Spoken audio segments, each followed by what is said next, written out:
എന്തൊരു കള്ളക്കടത്ത്? ഏയ് ഒന്നുമില്ല, ഒരു ഫ്രണ്ട് വന്നതാ. ഫ്രണ്ട് എന്തോ കാര്യമായിട്ട് കൊണ്ടുവന്നിട്ടുണ്ടല്ലോ. അത് കുറച്ച് അച്ചാർ കൊണ്ടുവന്നമ്മ. മനസ്സിലായി. അച്ചാർ കുപ്പി താഴെ വീണ് പൊട്ടണ്ട, സൂക്ഷിച്ചു കൊണ്ടുപോയിക്കോ. അപ്പൊ ഇതാണല്ലേ പരിപാടി? കണ്ടല്ലേ? കണ്ടു. ആരോടും പറഞ്ഞാട്ടാ? ഹേ ഇല്ല. ശരിക്കും നിങ്ങൾ അമ്മാവനും മരുമോനും കൂടി എന്താ പരിപാടി? അടിച്ചു പൊളിക്കാൻ വന്നതാണോ? ഏയ്, അമ്മാവൻ വളരെ ഡീസൻ്റ് ആയിട്ടുള്ള മനുഷ്യനാ. അപ്പൊ മനു ഡീസൻ്റ് അല്ല അല്ലേ? ഏയ് അങ്ങനെയല്ല, ഞാനിങ്ങനെ ഇടയ്ക്ക് ചുറ്റിക്കളി പരിപാടികളൊക്കെ ആയിട്ട്. ശരി, നടക്കട്ടെ.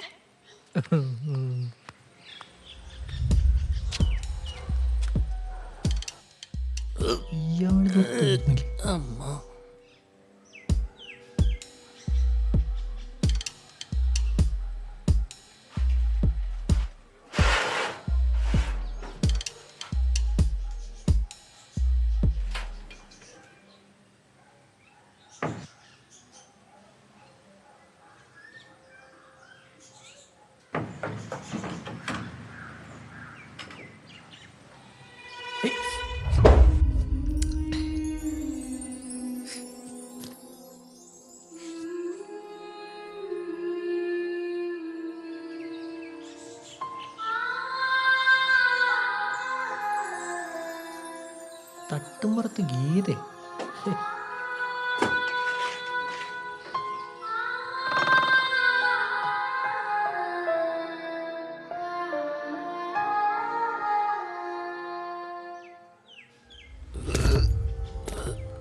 കോപ്പ് ഇത് ഇടത്തേക്കാലായിരുന്നു വലത്തേക്കാലായിരുന്നു. ബാബാ,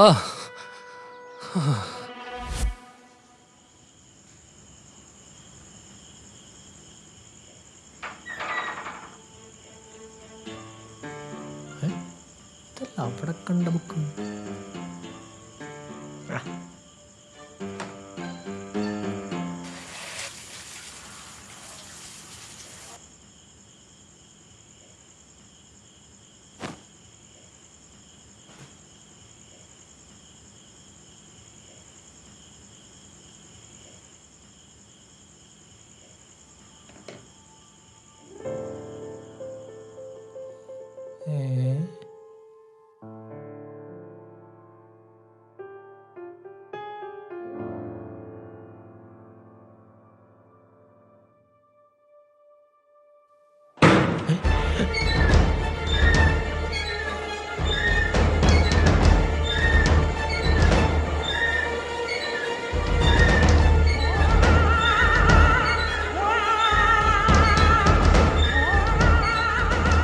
ആരാ?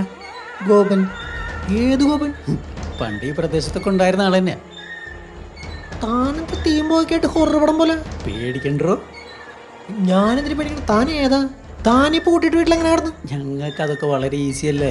ഞങ്ങളാ? ഏത് ഞങ്ങള്? താൻ ടെൻഷനാവല്ലേ, ഞാനൊരു ആത്മാവാണ്. അടിപൊളി. കണ്ടിട്ട് പൂരപ്പറമ്പിൽ മാജിക് കാണിക്കാൻ വന്ന പോലെ ഉണ്ടല്ല. ഈ വേഷം കണ്ടിട്ടാണോ? അല്ലെ, മൊത്തത്തിൽ ആംബിയൻസ് കണ്ടിട്ട് പറഞ്ഞാണ്. ഈ വാതിലടി നിർത്താൻ പറ്റൂ? പഴയ വീടാണ്, ഇടിഞ്ഞു പൊളിഞ്ഞ് വീഴും.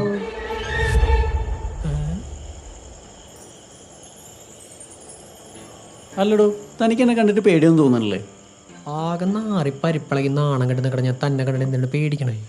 സാധാരണ ഈ ആത്മാക്കളെ കാണുമ്പോൾ മനുഷ്യന്മാർ പേടിച്ചോടാറുണ്ട്. താൻ ഭയങ്കര കൂളാണല്ലോ. ഈ ആത്മാവെന്ന് പറയുമ്പോൾ നിങ്ങൾ ഈ ഡ്രാക്കുള വിഭാഗത്തിൽപ്പെട്ട ആളാണ്? അതൊക്കെ ഈ മനുഷ്യന്മാർ വെറുതെ പറഞ്ഞിട്ടുണ്ടാക്കുന്നതാണ്. ഗതി കിട്ടാതെ ആത്മാക്കൾ, അതാണ് കറക്റ്റ്. ഞാൻ ഒരു ആത്മാവിനെ ആദ്യമായിട്ടാണ് നേരിട്ട് കാണുന്നത്. വിരോധമില്ലെങ്കിൽ ഒന്നങ്ങനെ നീങ്ങിക്കോ. അതിനെന്താ?